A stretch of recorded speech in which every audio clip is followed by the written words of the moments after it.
महाभारत की कहानी। राजा शिवी चक्रवर्ती। बहुत समय पहले की बात है। उशिंग नाम के एक राज्य में एक राजा राज किया करता था। उस राजा का नाम था शिवी।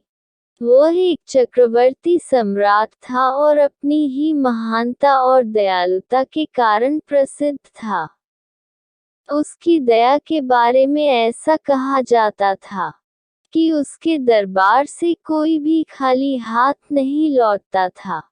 वो हर किसी की मदद के लिए हमेशा तैयार रहता, भले ही उसके लिए किसी भी तरह का बलिदान क्यों न देना पड़े। यही कारण था कि उसकी दयालुता के चर्चे पृथ्वीलोक से आगे बढ़कर स्वर्ग तक भी पहुंच गए। जब इस बात का पता देवों के राजा इंद्र को चला, तो उन्होंने मन बनाया कि वह राजा शिवी की परीक्षा स्वयं लेंगे और सुनिश्चित करेंगे कि क्या वाकई में राजा शिवी इतने ही दयालु हैं, या यह उनका महज एक ढोंग है।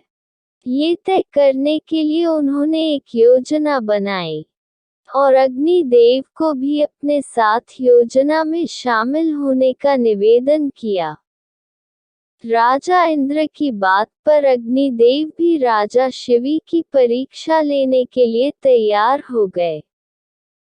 फिर क्या था? राजा इंद्र ने एक बाज का रूप धारण किया और अग्निदेव ने एक कबूतर का। दोनों राजा शिवी के दरबार की ओर चल दिए। अग्निदेव कबूतर के रूप में आगे गए और इंद्र बाज के रूप में इस प्रकार उनके पीछे चले कि मानो एक बाज कबूतर का शिकार करने के लिए उसके पीछे उड़ रहा हो। थोड़ी ही देर में अग्निदेव कबूतर के रूप में राजा शिवी के दरबार में पहुंचे और राजा शिवी की जांघ पर बैठ गए। उन्होंने राजा से कहा कि एक बाज उसका शिकार करने के लिए पीछे आ रहा है, वह उसकी जान बचा ले। कबूतर की यह बात सुनकर राजा ने कहा, बिल्कुल भी चिंता न करो। मेरे होते हुए वह बाज तुम्हारा कुछ भी बिगाड़ नहीं पाएगा। मैं तुम्हारी रक्षा करने का वचन देता हूँ। राजा के वचन देते ही बाज के रूप में इंद्रदेव भी शिवी के दरबार में पहुंच गए। उन्होंने राजा शिवी से कहा कि वह कबूतर मेरा शिकार है, उसे मारकर वह अपनी और अपने बच्चों की भूख मिटाएगा। बाज की बात पर राजा ने कहा, मैंने इस कबूतर को वचन दिया है कि मैं इसके प्राणों की रक्षा करूंगा, इसलिए मैं इसे तुम्हें नहीं दे सकता। राजा की यह बात सुनकर बाज बोला, अगर आप इसे मुझे नहीं देंगे तो मैं और मेरे बच्चे भोजन के अभाव में भूखे रह जाएंगे, इसलिए इसे तो आपको देना ही होगा। बाज की यह बात सुन राजा शिवी थोड़ी देर सोच में पड़ गए और कुछ विचार करने लगे। कुछ देर विचार करने के बाद राजा शिवी ने बाज से कहा, अगर मैं तुम्हें इस कबूतर के वजन के बराबर मांस दे दूं, तो तुम्हारी और तुम्हारे बच्चों की भूख मिट जाएगी।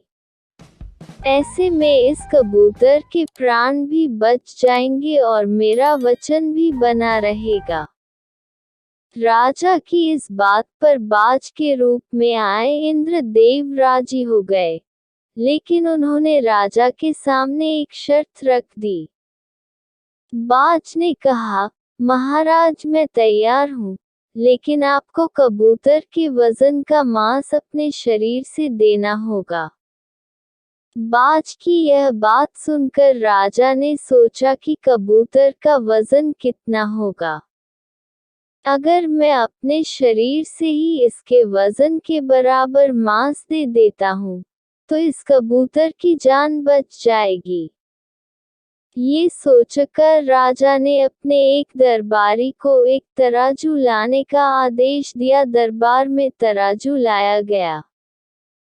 राजा ने तराजू के एक पलड़े पर कबूतर को रखा और एक चाकू से अपनी जांघ से एक टुकड़ा काटकर तराजू के दूसरे पलड़े पर रख दिया। लेकिन तराजू तनिक भी नहीं हिला। ये देखकर राजा ने एक और टुकड़ा काटकर तराजू पर रखा। उसके बाद भी मांस का टुकड़ा कबूतर के वजन से काफी कम था। उन्होंने धीरे धीरे कर अपने आधे शरीर के मांस को निकाल कर तराजू पर रख दिया। उसके बाद भी मांस का वजन कबूतर के वजन से कम ही रहा। ये देखकर राजा शिवी बहुत निराश हुए। उन्होंने निश्चय किया कि अब कुछ भी हो जाए, वह अपने वचन का मान रखते हुए कबूतर को बचाएंगे। ये सोचकर वह खुद ही तराजू के पलड़े पर बैठ गए और तराजू पर कबूतर का पलड़ा ऊपर आ गया। राजा ने बाज से कहा, तुम मेरे पूरे शरीर का मांस ले लो और कबूतर को छोड़ दो। ये सुनकर इंद्रदेव को राजा पर दया आ गई। इंद्र और अग्निदेव अपने असली रूप में आए और कहा, राजा शिवी, हम आपकी परीक्षा लेने आए थे और आप इस परीक्षा में सफल रहे। आप वाकई में बहुत ही दयालु और परोपकारी हैं। इस पृथ्वी पर आपकी बराबरी दूसरा और कोई नहीं कर सकता। इतना कहते हुए दोनों देव वहां से गायब हो गए। शिवी चक्रवर्ती की कहानी से सीख।